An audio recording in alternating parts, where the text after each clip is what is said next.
Medieval was just an amazing game. It took me about 7 or 8 hours to beat it. I think it's going to be like a 8 to 10 hour game overall. I played on normal difficulty and it felt just really good. The levels were just awesome. Like every level was different. Every time you went in there, you're like, yo, what's going to happen next?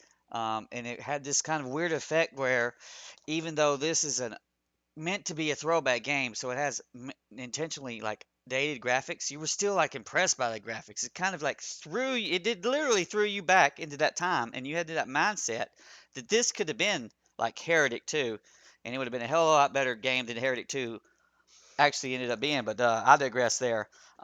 Every weapon had just freaking an amazing feel to it. It had a unique style to it. It felt like also that you could use those weapons as your main weapon. Like if you wanted to, there was enough ammo, at least on normal mode, that you could just blast through, use whatever you want to. I loved the freaking number two, which was the blue staff that shot the homing missiles. And toward the end of my play, I've really gravitated towards the sword, which had that like long beam.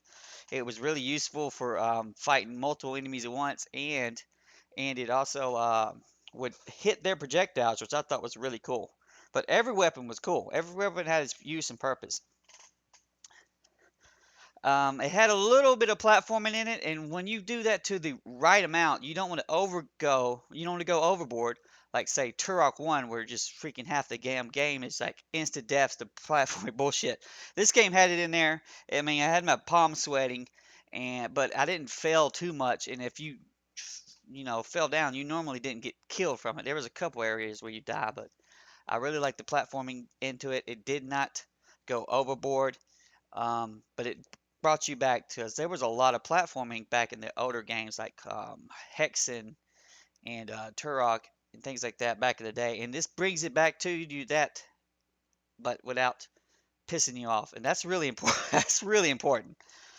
And as far as the negatives of the game, I'd say it only really has about really one sticks out, and that was that the bosses were largely gimmicky jokes.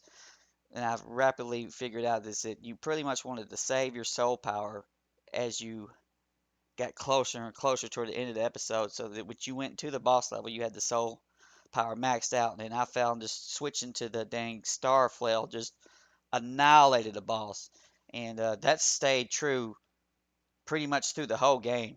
Even the last guy, once I figured out how to beat him, I beat him with the dang star flail.